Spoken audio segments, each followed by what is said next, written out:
Hi, everybody, and welcome back to the Modern Astrology Summit. I'm your host, Suzanne Gerber, and as we wrap up week 2, I wanted to take a moment to thank you for the energy you bring to the summit. Every spring, we spend months planning, organizing, and producing this labor of love, but kind of in a vacuum. So it's really heartening for me to hear from so many of you about how much you're enjoying these interviews, what you're learning, and what you're finding value in. Don't be shy about sharing your feedback. You guys are the reason I do this. And it's important for me to know what you like and want more of so that I can be of utmost service. Okay, today is the day I always turn the tables and hop into the hot seat myself. I love interviewing people and showcasing their profound insights. But I also like to philosophize about astrology and spiritual subjects, especially, but not only, with like-minded souls. That's why I asked my new friend, Sarah L. Harrar, if she'd like to interview me for the summit. Funnily, I was introduced to Sarah the same way she was introduced to astrology, through Deborah Silverman, who led off the summit this year. Sarah, aka Astro Auntie, is a Montreal-based triple Earth astrologer, mother of 4, and a force of nature. She's also a master mentor for Deborah Silverman's School of Applied Astrology, as well as the global director for ISAR Canada, and that's one of our largest astrological organizations. Sarah's so smart and funny, but what I was most impressed by is her sincerity, and the fact that her sun-moon conjunction sits on my ascendant doesn't hurt. Today, we're going to delve into the most important topic, I think, and I want to handle it with great sensitivity: how astrology can support our awakening. Fortunately, Sarah has a grand fire trine. My chart ruler is in Sagittarius. I'm not sure exactly, this isn't scripted, but I think it's going to be a lot of fun. So right now, it is my pleasure and privilege to introduce you to my friend, Sarah L. Harrar. Sarah, thank you so much for being here today. Thank you so much, Susan. That was such a lovely introduction. And I'm really, really happy and excited to be with you here and participate in this way, because I'm always super fascinated by your thoughts and your process, which I find compelling and interesting. And our conversations always go so deep.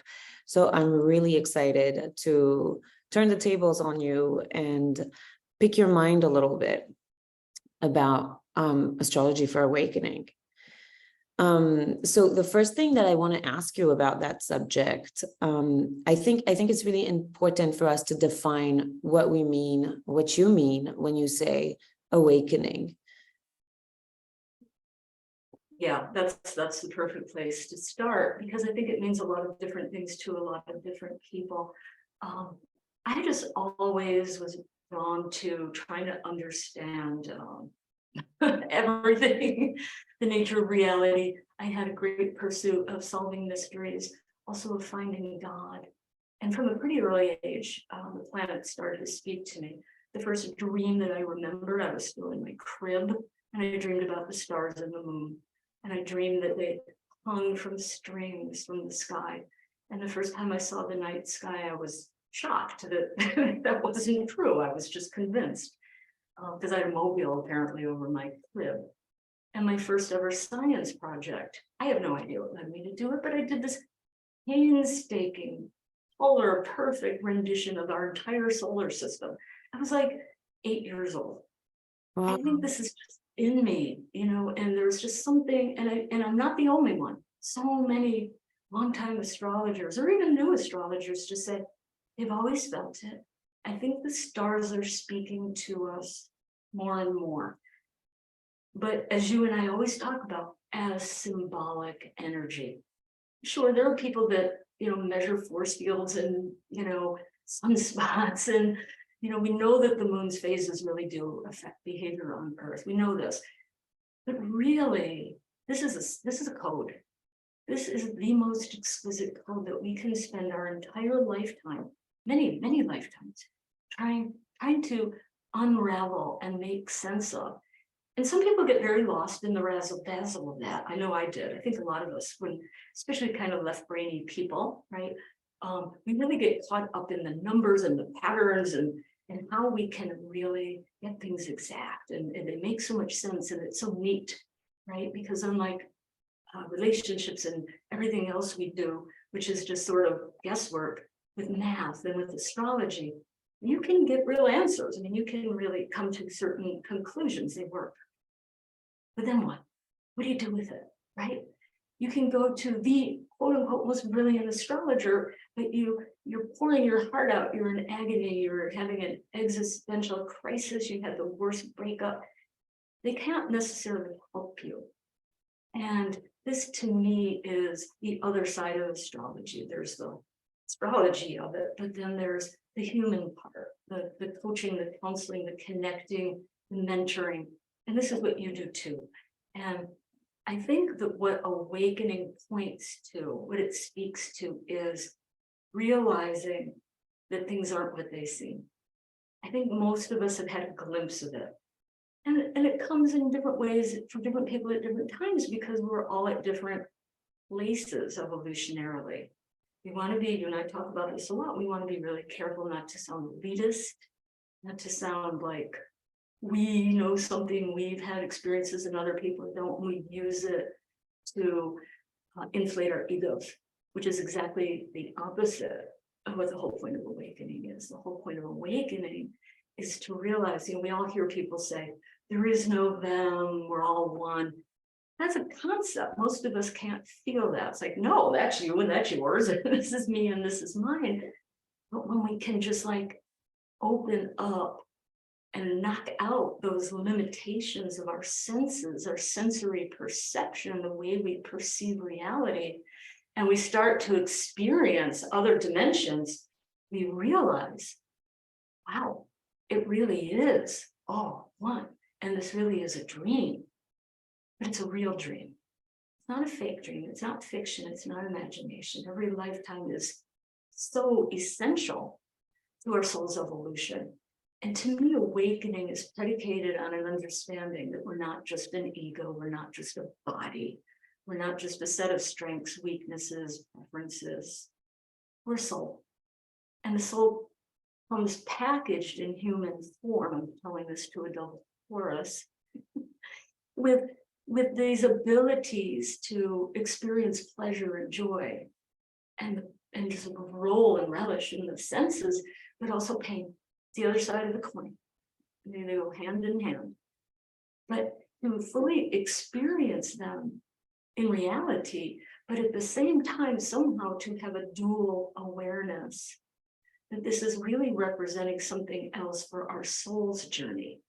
Every religion and philosophy that I've read of, studied, practiced, experienced, maybe not the mainstream way they're practiced, because a lot of religion was developed to keep control over people. We know that. But the essence of all of these religions and philosophies, the esoteric side of it, if you will, they all speak to our immortal soul, our divine nature, and not necessarily the mandate, because it's all choice, but how we can reach that level. And it all seems to have to do with understanding that the ego and the physical and body desires and fears are really symbolic of something else. And that when we die, when we drop that mortal coil and the soul continues its journey, we don't get to take the toys and the relationships and even our astrology books. It all gets left behind. But what does come with us is who we've become, what we've developed or released, because some people come in with opportunities to leave things at the door, to stop being a certain way, to stop using power in a forceful way, for example. And it's different for everybody. 8 billion people, 8 different stories, right? But it has to do ultimately with realizing that there's so much more to so-called reality than we can perceive with our 5 or 6 or 7 senses. What's interesting is that what I'm hearing through what you're saying is that there's an idea of choice that you're speaking about, either going through life basically thinking that we have no choice or not choosing our perception of it, or choosing to see our soul and to understand that we are that. Is that right? It's all choice. Every single thing is choice. And I think maybe that's great. Maybe that's the first, and there's not like the first step. And it's just sort of like in real astrology, you can never say, this means this. I mean, there's a spectrum of possibilities, and it's going to be contained within a finite or large, but ultimately finite set of possibilities. But when we realize we have choice, that's the first light bulb moment, right? Wow, maybe I don't have to stay in pain.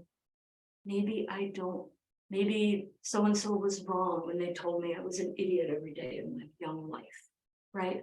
Maybe I don't have to stay in a soul-crushing job because they match my 401k contribution. Or maybe I don't have to stay in this partnership. Or maybe I don't have to live where I was born. As soon as you recognize there's an option, you've taken the first step.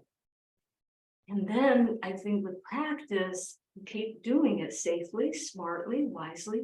You keep stretching into the edges of what you came in with, what the blueprint and everything that you came in with. Well, that's just your starting point. That's your starting point. It's not your end point. It's not a death sentence or a life sentence. It's just, here are the possibilities. How do you want to work with them? And this to me is where we bring in astrology, because astrology, people always talk about it as a roadmap, a blueprint, a GPS, right? We always hear that. But there isn't just one level to work a chart on, right?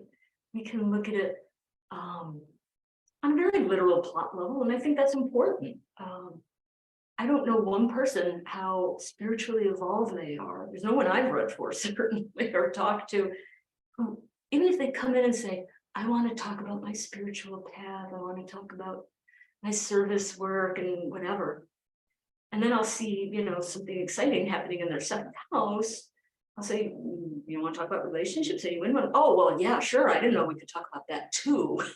Everybody cares about being in relationship with other humans. And as I said to you before, I don't know if this is just my Venus, which is my soul dispositor of my whole chart speaking and projecting, but I think people are also interested in security of something, whether it's financial, emotional. And to me, that's part of what the spiritual path is, because there is no security on the earth plane. You can build the most beautiful house in the world, and a tornado comes along.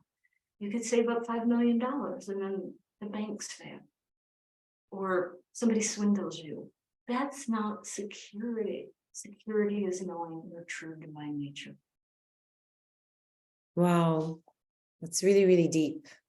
I feel like I need a minute to digest this. What you just said, security is finding your true divine nature, because safety is an illusion in this body. In this body, safety is an illusion. Anything can happen to this body. Anything can happen to this house. Anything can happen to my money. But if I have my true divine nature, that's also as complicated. Do we have it? Do we not have it? Wait. But if I am with, or if I behold, if you're aware of it and you can live in it, we all have it. You don't have to earn anything. Yeah. You can't order it from Amazon. It's in you. It's who you are. I love the biblical word behold. You know how in the Bible they say behold, behold. I like this idea of like behold would be like be aware of, and also be in awe of, and also notice maybe. Yeah, that's really fascinating. That's really fascinating. So this deep need that everybody has for security and safety, and how really it's the bottom line of a lot of people's search. You find like with your clients, like that's what they're coming to you for, is for you to give them a road to safety.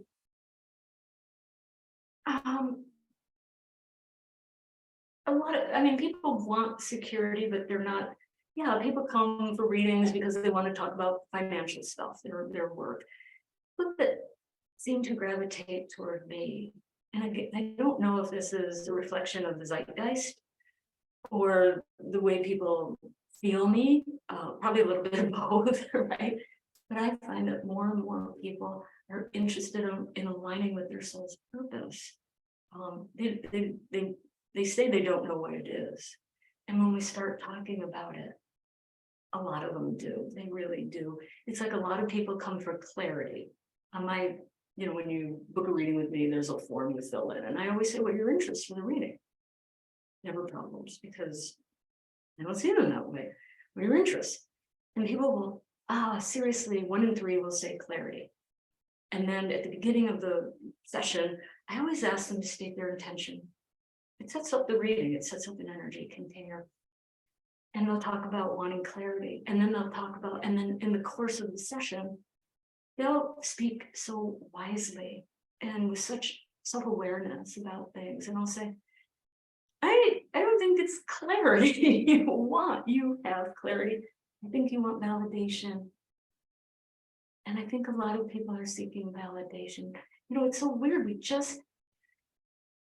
I don't know if we get it enough in this lifetime. And I think, I love social media. I'm not the queen of social media by any means, but it is how we talk to people these days. And it's a blessing and a curse, like every single thing that exists, like astrology. Everything has its highest potential expression, and everything that exists in the light casts a shadow. It's inherent in everything, the yin yang, right?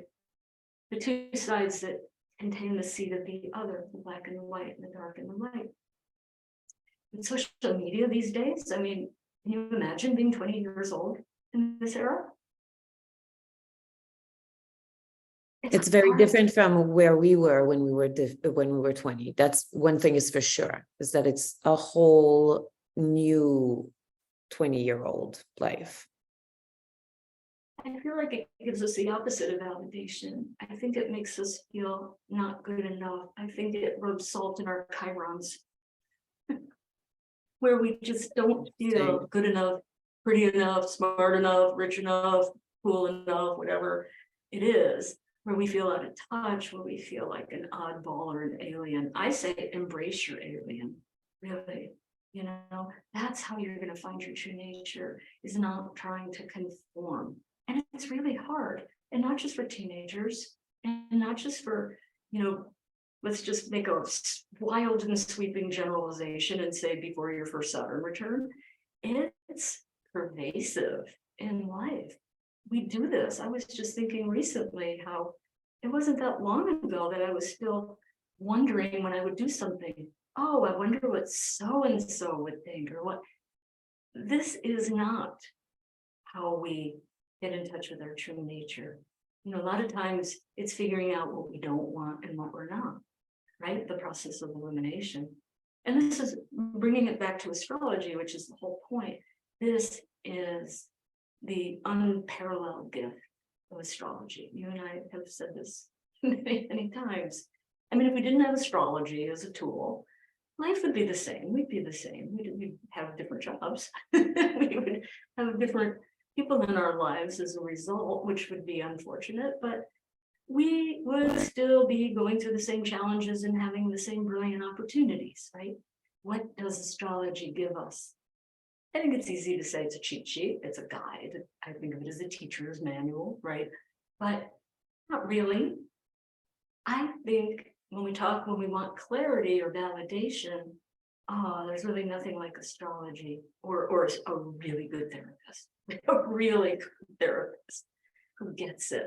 But we use astrology, we use the chart. I've said this so many times, it's become my personal cliche. It's a psychic MRI. It reveals things back to us. You do something to your knee. The doctor puts your X-ray or MRI up on the wall, and she shows you what's wrong and what happened. And then you go, oh, can you just like take an eraser, or can you fill that in? No, you don't. The work doesn't happen on the scan. The scan reflects you back to you. Our charts don't cause things, right? We were just saying this before we even started this conversation. It's like Mercury doesn't make you chatty. Pluto didn't berate you when you were a child.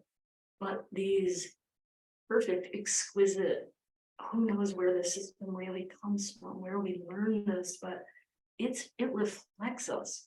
And our job as astrologers, astrological counselors, is to find ways of speaking that code, of interpreting it, right? Like why we love certain singers. You can hear the same song by 10 different artists. There's one version that's always going to be your favorite. It's just going to resonate with you. And I think it's the same thing with astrologers. It's not the astrology, it's the astrologer and her or his or their interpretation, the way they work with you, the way they feel your energy and can guide you to taking your own next step. But the thing is, we don't get to tell people what their next step is. Not in the least. We You know show what? possibility and they choose. Yeah, that's really fascinating what you're saying. I really love this idea. It reminds me of, the writer Edgar Allan Poe, famous writer, right? He was translated in French by a very famous poet, and he was actually not famous internationally or even I think he's English or maybe American. English speaking for sure. And so he wasn't famous until he was translated by a French poet who really took his text and made it very beautiful. And so I'm reminded of that and what you're saying about astrologers. The translation gets to be very personalized and seen through somebody, which is interesting with our own perspective. And this is why probably you don't have the same clients as I do, and people will feel attracted to you for some reasons and to me for some others that have to do with how we translate the language. Right? Oh, absolutely. And part of the awakening, something you asked me again just before we started talking, is why it's so important not to let any kind of personal evolution that we might experience. And again, evolution is not a judgmental word. This is something we can measure. This is something we can see the results of, and objectively and subjectively too, probably more so subjectively, because it's like self-reported, right? And how does a person live? To me, if you really awakened, and I'm not saying the word woke because it has too many connotations in this day and age. Awakened has to do with waking up from the dream that this is the whole story, that we're separate, and that something about us is better than someone else's. Anybody who's had these wonderful experiences and comes to their practice or whatever it is, a relationship from a perch, that's not awakened. That's someone who's had some really cool experiences but hasn't integrated them. I mentioned to you that my astrology teacher told us many years ago about a teacher, some group that she had been to. Somebody was not a guru in a Eastern way, but just kind of a Western psychological guru. And he perfectly exemplified this. I have no idea who the guy was, or I've forgotten, but she did this. This is how she demonstrated it. And it so appalled her. Here she was thinking she's coming in for these kind of high-minded, high-vibe teachings. And there's a room full of folks. And the guy with his reading glasses, he looks around the room at everybody and he goes, high, high, low, low, low, low, high, high. And she was like, where's the exit? This is not the kind of person that she wanted to be learning from. Yeah. The guru syndrome. So that's also something that I'm interested in talking to you about. This idea that some people awaken and feel now that they are above this plane and disconnect from people. I think it might be also a step. I think it's a step in the awakening, that at the beginning there's like this really big excitement or infatuation and the thrill of feeling like you're not part of the low energy, which somehow makes you low energy to feel that you're not low energy, and this desire to disconnect. And I think when people first go through kind of like a soul or spiritual search, one of the very common things that I hear is, I can't be friends with my old friends. I can't have conversations with my family. I don't, it separates people a lot. And eventually, when you get some mileage in it, maybe it brings you back to connection, and maybe it brings you back to empathy, and maybe it brings you back to compassion and to humility. But at first, I've witnessed a lot of disconnection. And I think that's really something to be aware of and careful of. And for astrologers also in particular, or anybody who is in helping profession, this distance of, I have the answers and you have question, and maybe the power structure that goes into that relationship, from you come to me with questions and I will answer them. Whereas a good astrologer, as you were speaking about, when your clients come and ask you for clarity and you show them that they are indeed clear and that there is in fact clarity right now in this moment, that you are being a mirror rather than an answer giver. Yeah, 100%. I mean, something that I probably say too much is, I don't claim to have the answers, but I have some really good questions.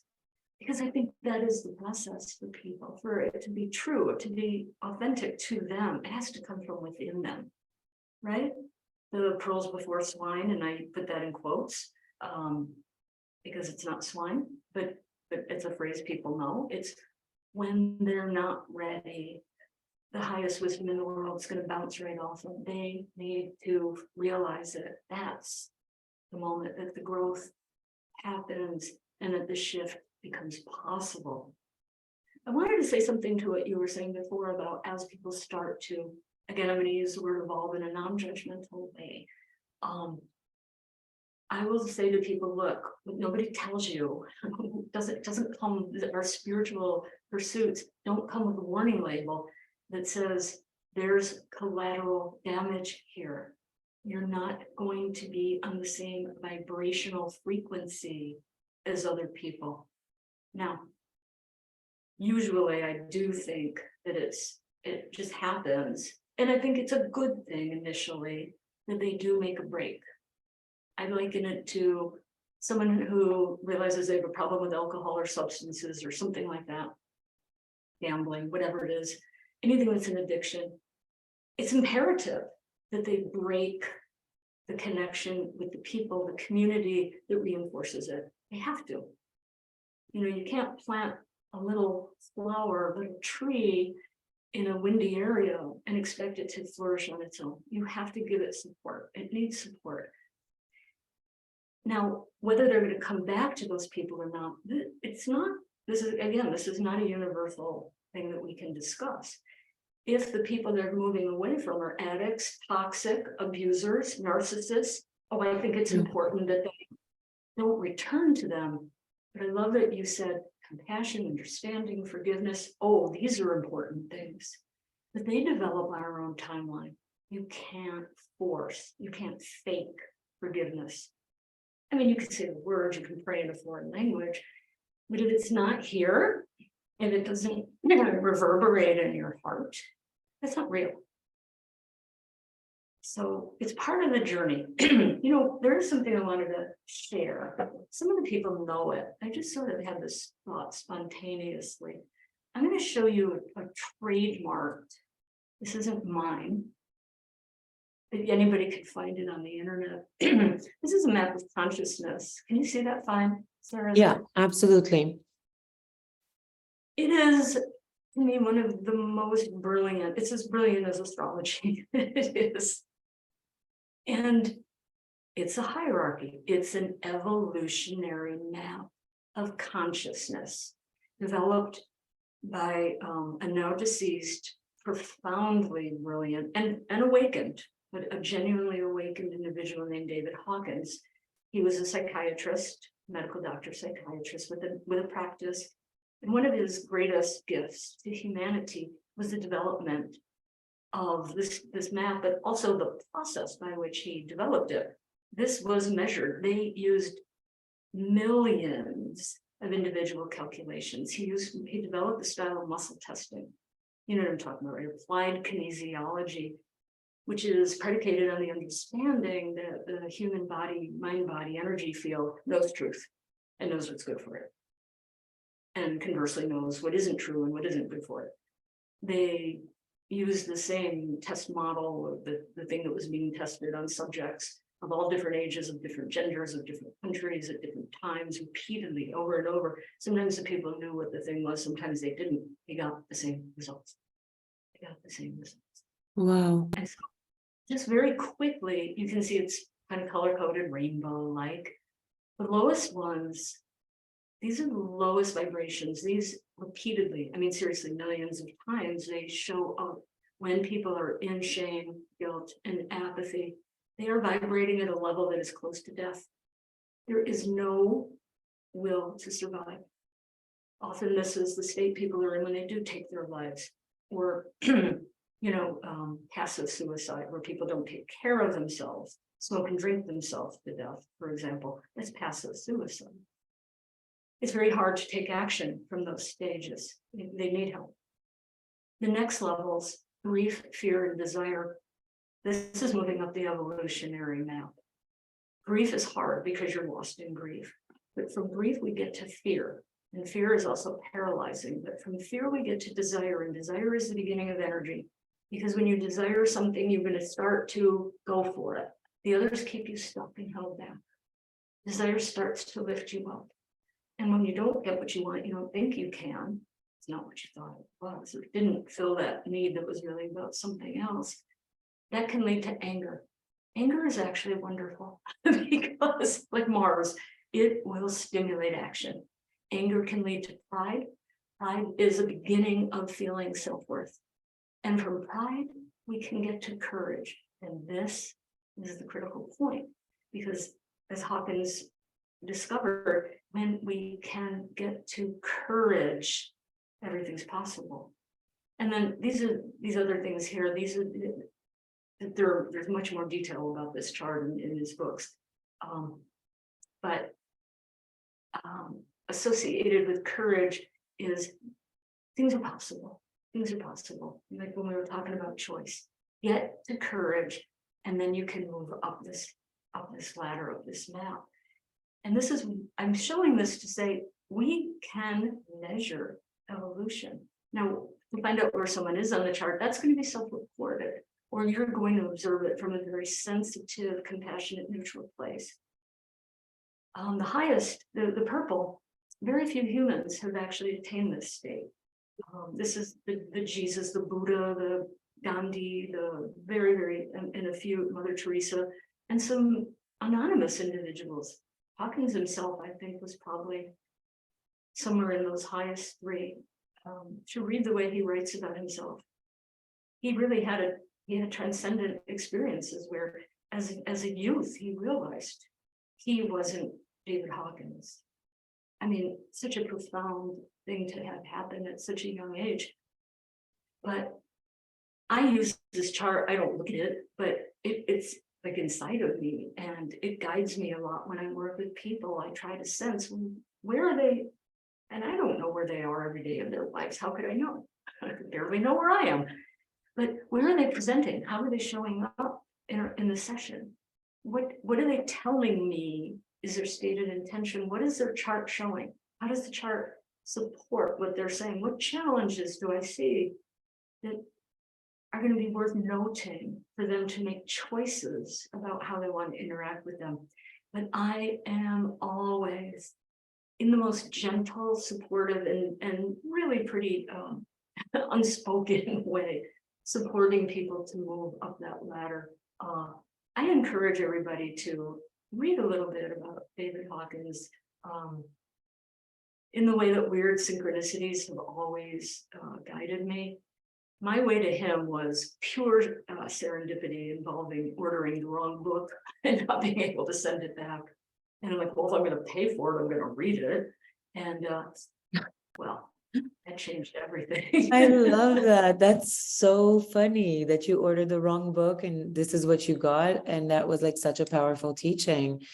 Wow, that's really it's really interesting and it's really useful, actually. I feel that the vocabulary around it, which is also like a thing that we have spoken about, how astrology is vocabulary.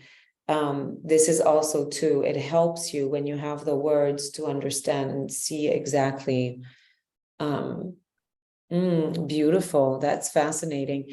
Can you tell me about so have you studied evolutionary astrology? Like, is that something that you're into? And is this part of your understanding of the evolution of the soul? Oh, absolutely. I feel like everything's evolving, right? I mean, that's just that's the nature of life on Earth, right? And I don't think it always comes down to survival of the fittest, but that is our understanding about what evolution is here. But we're always seeking to grow, but we're also seeking homeostasis. And in keeping things in balance, which I think is very important, that can sometimes prevent, sometimes, you know, and I'm speaking as a Libra stellium here, you've got to get out of balance to grow. If we just stay in stasis like this, nothing happens. Oh, that's really beautiful. That's really beautiful. That's really powerful. That's like a big thing that you're saying, that sometimes reaching balance is contraindicative or like not fertile soil for growth. And this is what we seek, though. This is what we desire most. This is where we would feel good. And so is safety really safe? Question mark. If nothing happens to you, then nothing happens to you. Yeah, right? I think this comes down to, what does that individual want to do with her life starting now? And you know, we can always change our minds. We can always say, wait, safety is overrated. I am not advocating doing stupid things. Taurus rising. I'm not going to ever advocate that. But we get to stretch, we get to play with this. You know, what is going to make us happy? What is it that we want? Something feels good, something is exciting, something just switches you on. Go for that. Something feels resistant, something feels scary. I'm not going to say just immediately run from it. Look at it. What's under that? Right? What's under the fear? And what's under that? I mean, ultimately, we're going to get to death. I mean, we know that. So let's forget death. Let's just go, what's the second worst thing? What's the second worst thing? Because ultimately, eventually we get, but what if I die? Okay, no, but okay, you will die. But then what else could happen? Right. Yeah, what's the second worst thing that could happen? That's what we want to look at, because that is as motivating as what we want. Researchers, people who research consciousness, and social scientists, psychologists, psychiatrists, there's a consensus that how do we manifest our reality? Our reality is a reflection of what? Our conscious minds or our unconscious minds. The consensus is overwhelming. About 85% of what happens and what we do and what we go for is driven by our unconscious minds. We think, oh no, I'm in charge, I'm the boss of me, you know, all that language around, you know. No, we are kidding ourselves. We have so many layers of false motivations, fears, things that come from, you know, I'll talk to people about wounds, and I'll say, you know how I know you have a wound? Not just because you have Chiron in your chart. You had parents. I mean, even if only briefly, you had parents. And to grow up it's just challenging. It's difficult. It's supposed to be, because that's what sets up the story. It's like all great literature, all great art. Well, probably more like literature and storytelling. Gotta be conflict. You don't have action. You don't have growth, right? There has to be something like that. And the minute and it's not a minute, it's a process. When we start to realize, wow, I'm not a victim. Those people didn't hate me. This wasn't horrible. I might have chosen something different if I had gotten an opportunity to, but this made me me. My sister, who is a very wise, spiritual, hilarious Leo psychologist, we have spent our entire adult lives talking about this and reflecting, not just outwardly in abstract notions and with the people we serve, but in our own life. We look at the conditions we grew up in, and just for the record, relatively speaking, I grew up in fabulous, wonderful home and family. I mean, there were issues, but that's because my parents are human beings. But we look at those conditions and we just talk about, that's part of how you got to be so good at this.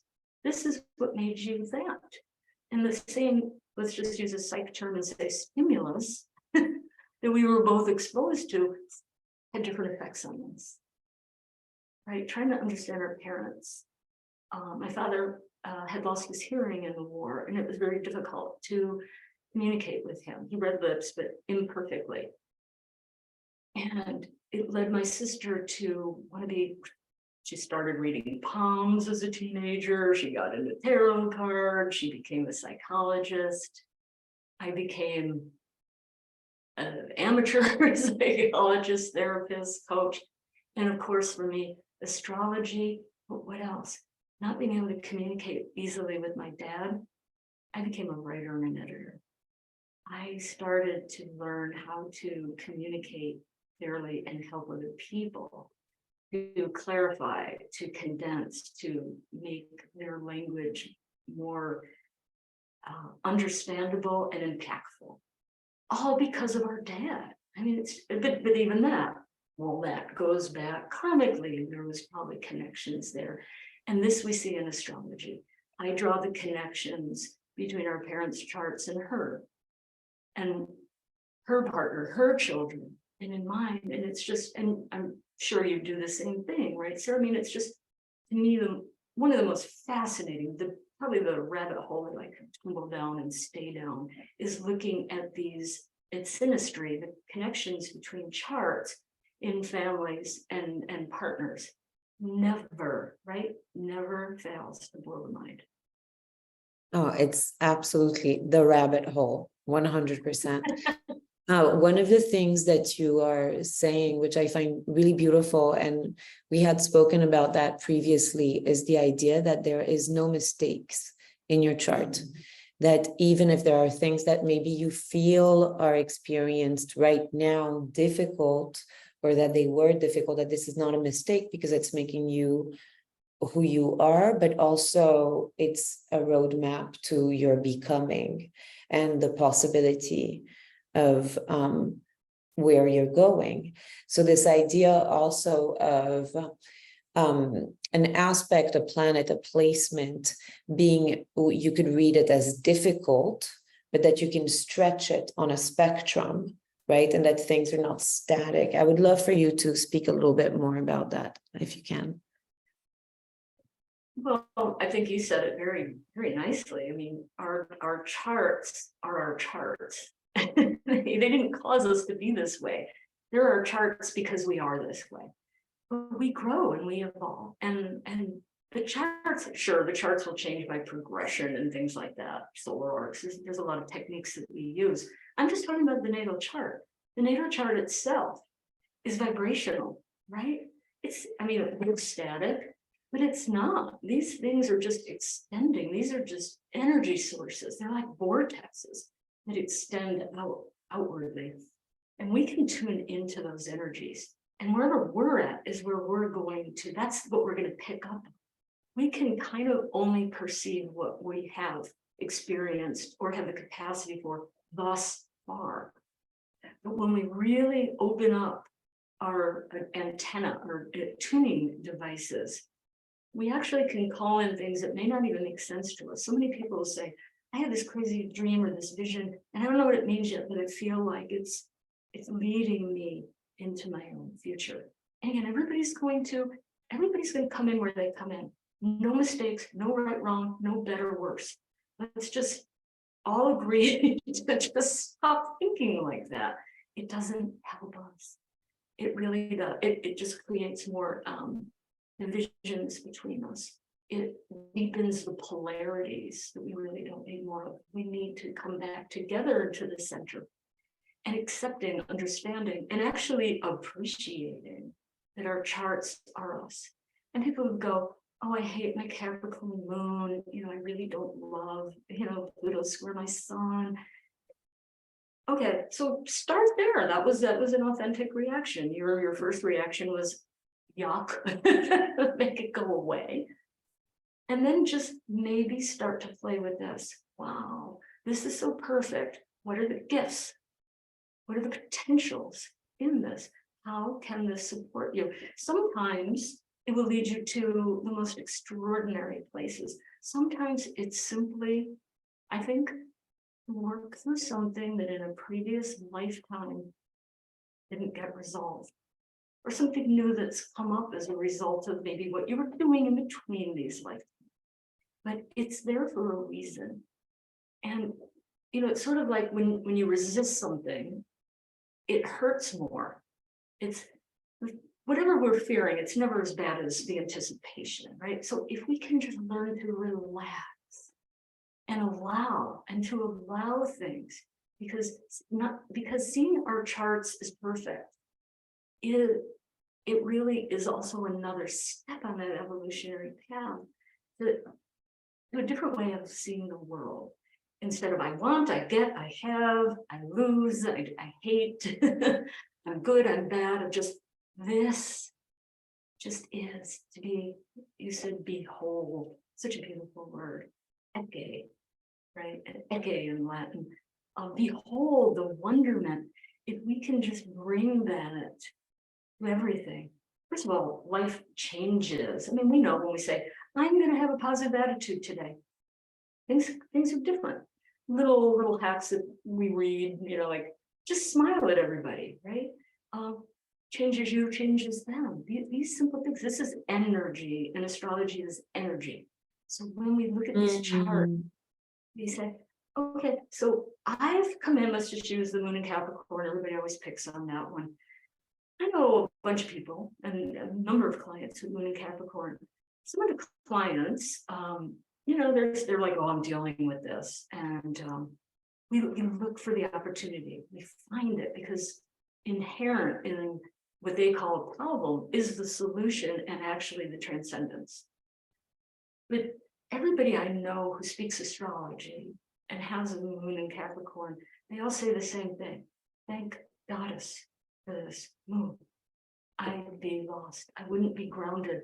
I would race off into a million different directions instead of having this way of structuring my life, structuring my pursuits, having goals, somebody who's like all water, immutability. Having boundaries.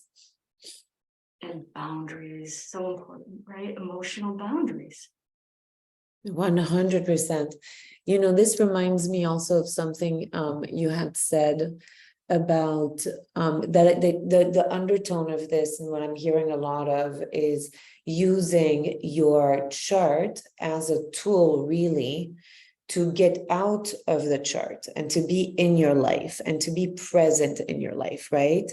And this is something that I know you're super passionate about, like get out of this nitpicking of your aspects and live it, experience it, make it what you want it to be.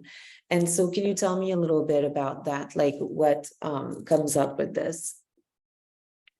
Well, of course, it's different for everybody, right? Because, and it's so important, I think, when we're talking about things like astrology, that we really acknowledge all the individual differences in the different ways people experience things, right? It's like we look at a chart, we spend an hour analyzing it before we get on a call with somebody. And the first thing we need to acknowledge is I don't know how they experience. I know what I see. I have no idea what it's like for them. You know, I think, was it Daniel Jar who said, you cannot tell the evolutionary state of a person by looking at their chart. That is not present. That's why we want to have a conversation and we want to see how they experience it. You know, one of my favorite cliches that I think I made up, and I think you're referring to, is, you know, like how people who practice yoga, you know, one of the great things they're taught, I mean, I hate to use that word, but, you know, an understanding is take your yoga off the mat, right? Find that balance, find that unity, find that connection with all things, find that accepting of where you are in the moment. Take that off the mat. I say we have to take our astrology off the chart. We use it, it's our practice, just like asana or certain spiritual things, breath work, pranayama is a practice for people who do yoga. Astrology is our practice. We're always practicing it. We're all learning. We're always learning. Part of what we're learning is really cool, you know, stuff like on this summit, you know, people learning about chari flow for the first time, perhaps. And it's very cool. But then what? What are you going to do with chari? Right? It's how do you embody the highest aspirational qualities of what these planets represent? And sometimes the highest qualities can feel pretty disruptive and hard to sit with, right?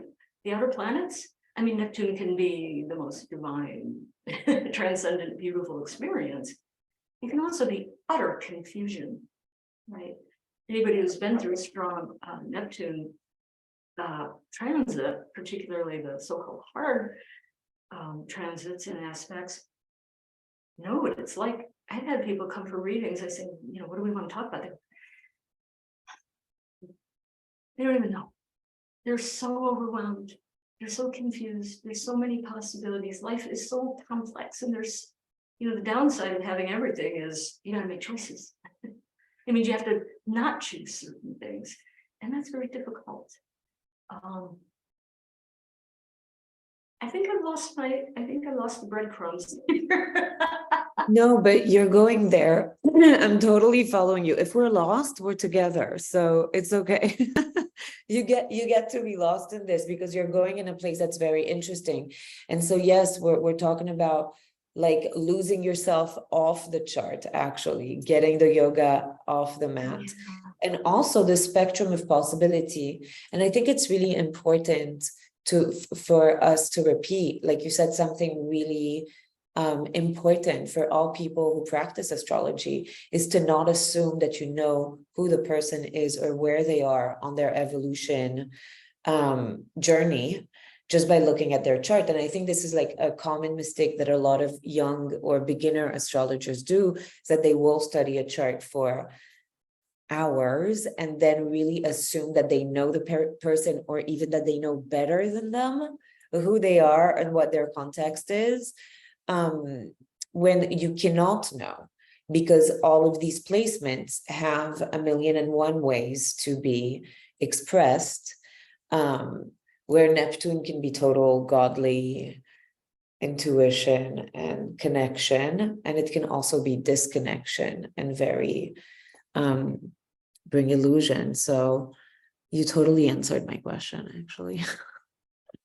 Well, and I love what you just said, and it makes me think of the work I've done with quantum physics. Well, I'm not a physicist, but the learnings, the trainings that I've done, the readings, the practices that I've done, that is founded on the understanding. This is brain science.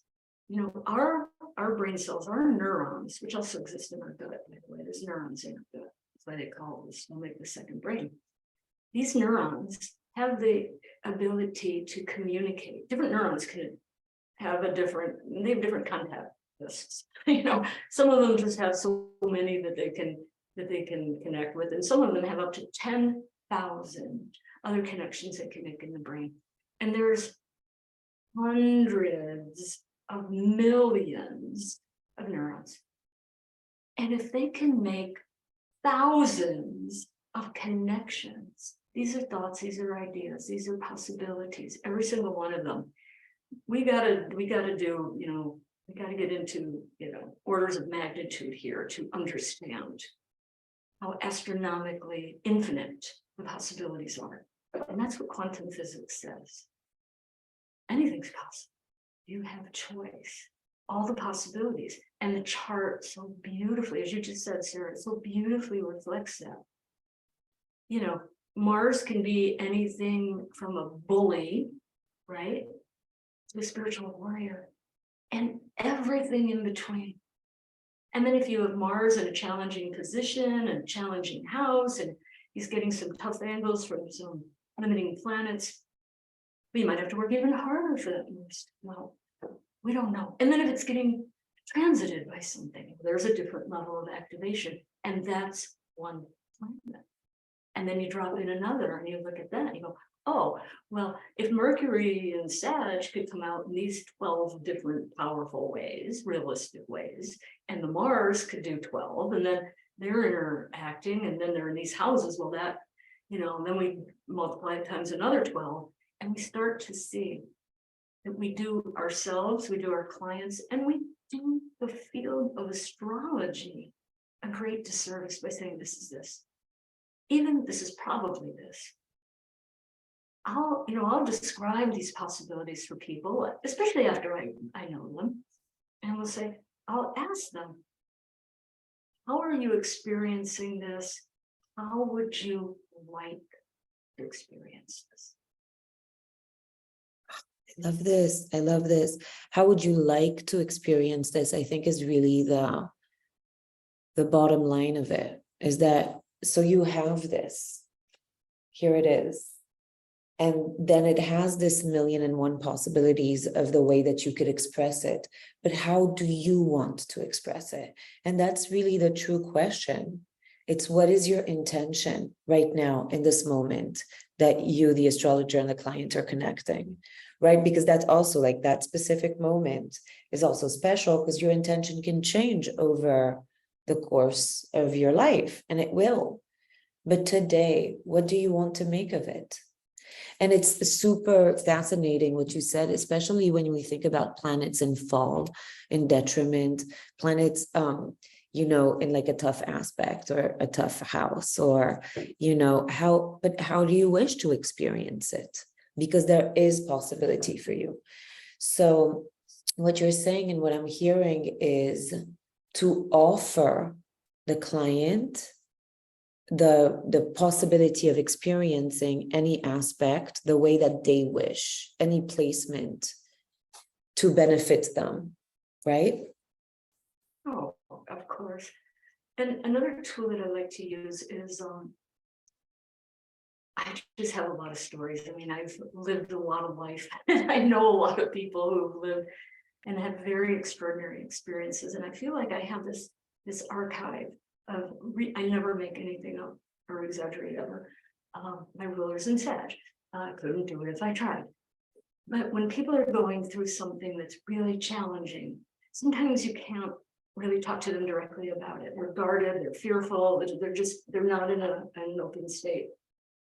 So I'll find something that I know is true and positive, and tell them the story of that very quickly, just like rest, just getting down to the distilled essence of it.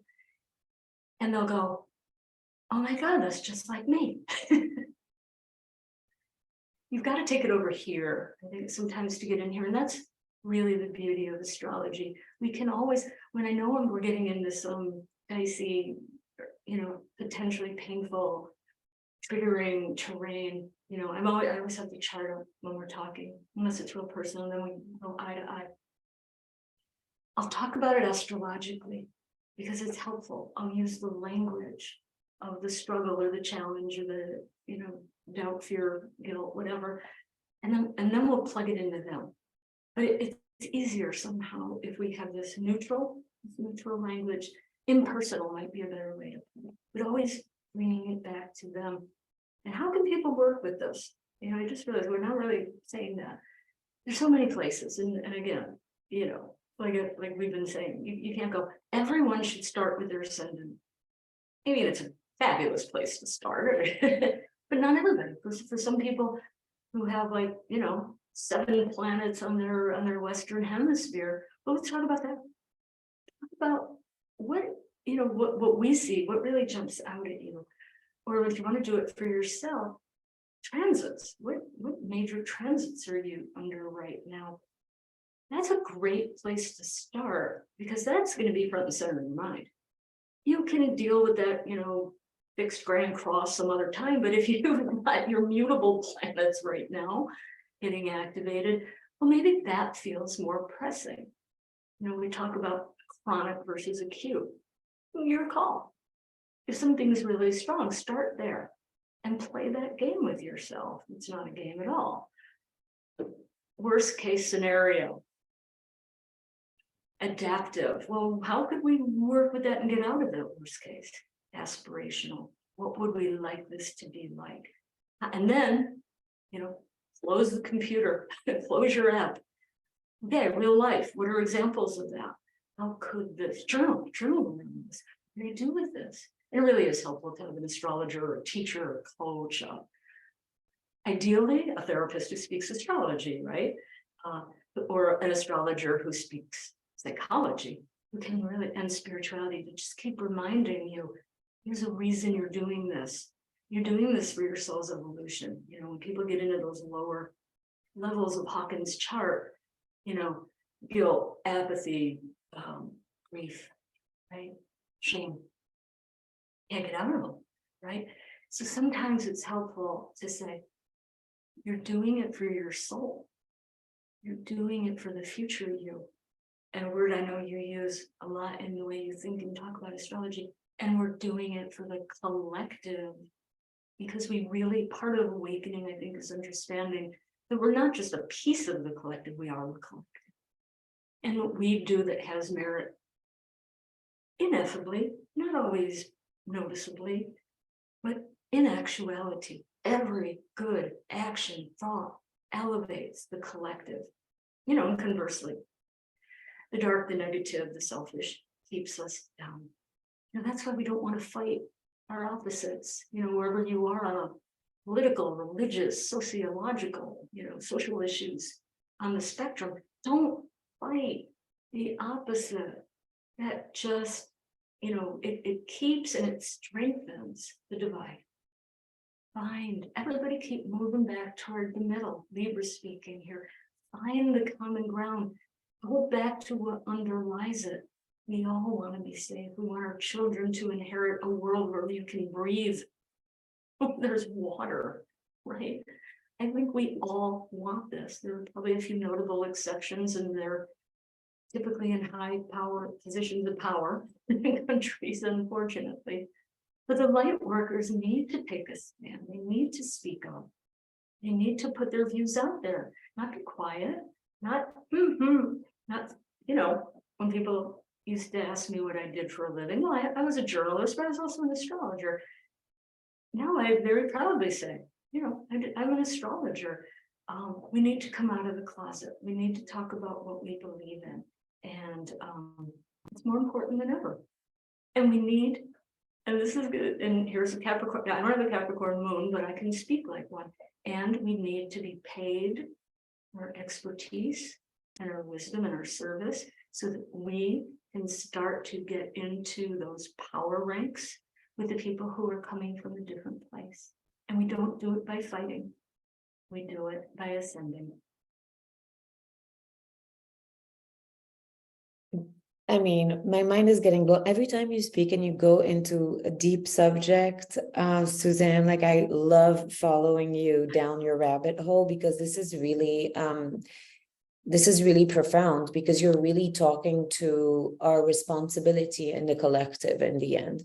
Like, this is not just for you to do this for yourself. This is not just, we're not alone in this. this is not our own trajectory. It's a whole collective a movement, really. And it's happening regardless of whether we want to participate or not. And we are participating regardless of our awareness of our participation in there. So I feel like when you're talking about awakening, right, that there is this thing of like realizing that there is a vibrational, energetic frequency that's beyond us, and that we get to participate and follow it or go with it rather than resist it and be that tension of resistance. This feels to me a lot like also there is an air of surrender that I'm hearing, like this is happening. This is where we are. This is happening.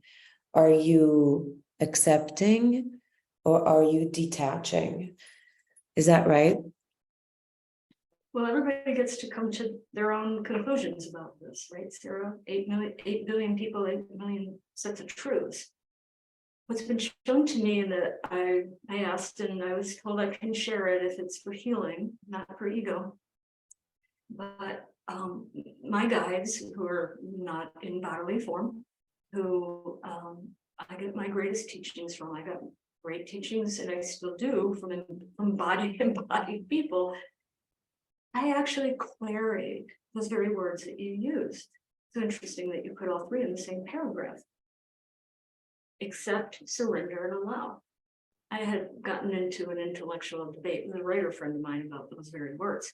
And he, like you, used the word surrender. Surrender to me feels, it still implies will. Do you know what I mean? I'm surrendering to you. There's an I, and there's an action, there's a volition. Desire and resistance are just two sides of the same coin of egoic intervention. So, and to me, accepting is not a bad word, but there's connotations of settling. I can accept that. And so when I asked my guidance about this, they said, allow. Allowing is just neutral. It's just being in the flow. It's being in the Tao. It's just being in the presence, in the Eckhart Tolle, in the now, which is all there is. You know, one great summation that I read of is when your thoughts are dwelling in the past, that can lead to depression. When you're dwelling in the future, anxiety. The only freedom, the only liberation is in the present moment, in the now.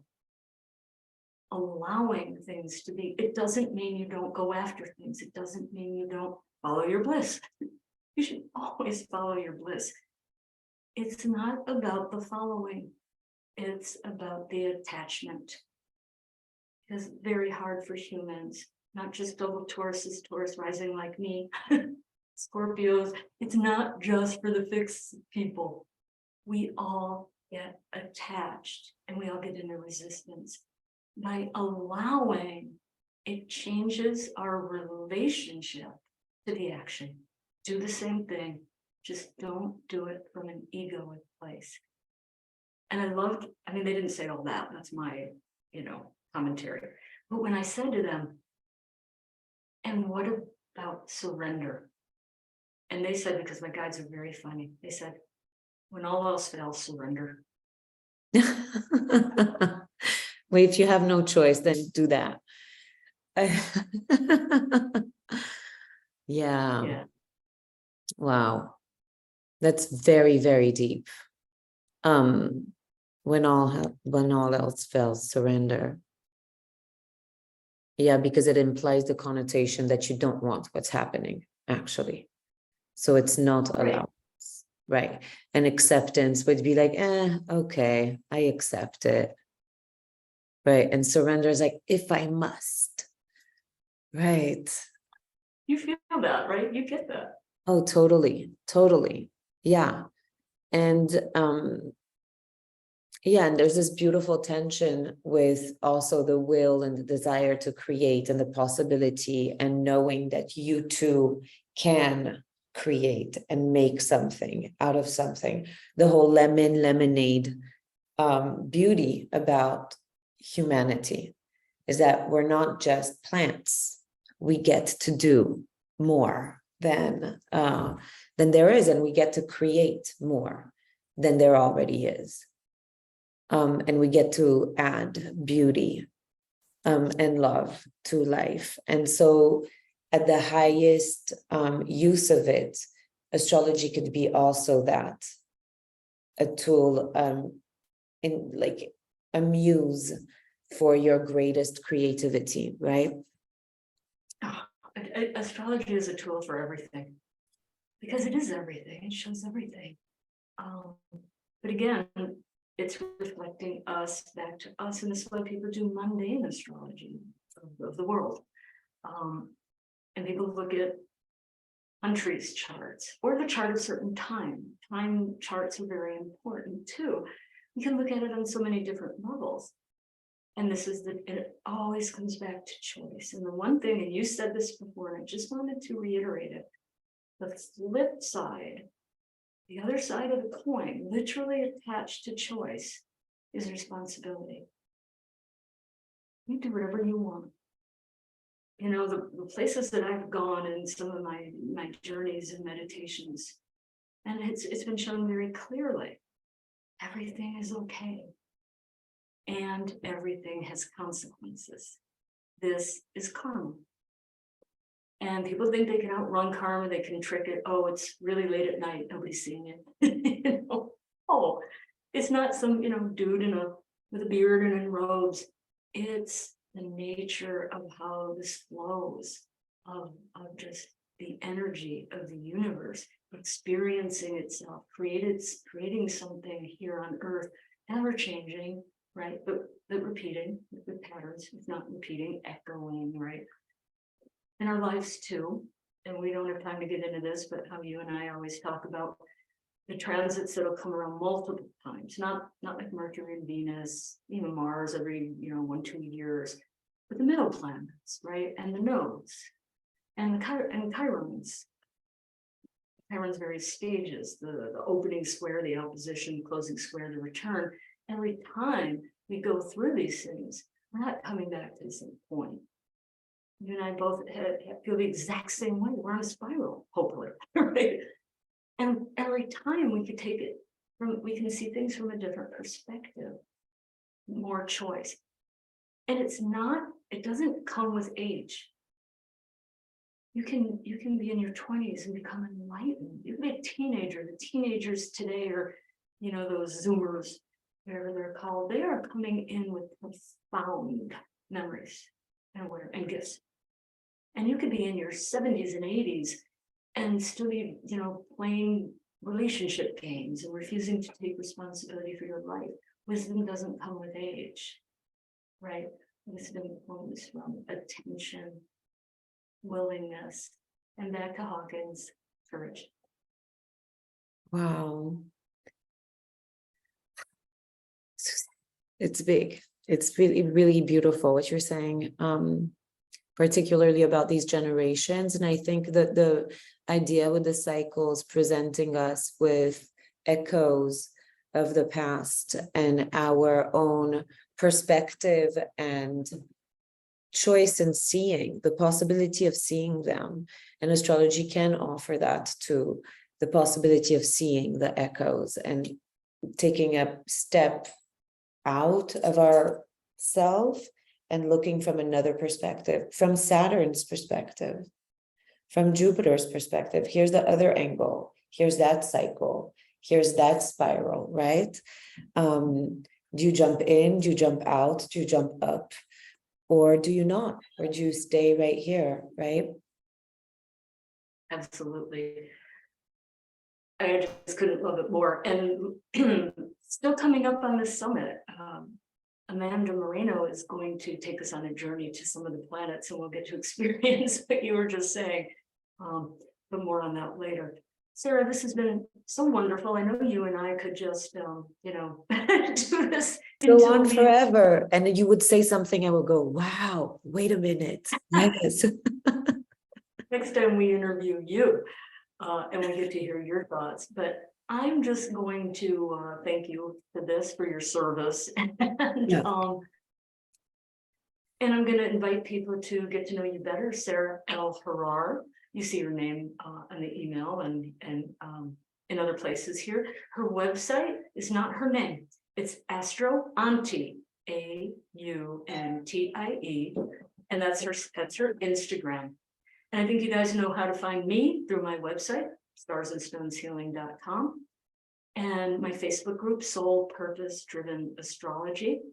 I produce a summit every year. I teach classes throughout the year. And one of these days, I'm actually going to manifest the salon style group that I've been talking about. So stay on the list, stay in touch, and definitely tune into the rest of the interviews on the Modern Astrology Summit. Thank you, Sarah. Thank you so everybody. much for this wonderful conversation. Thank you. Thank you. Thank you. Okay. Bye for now. Bye.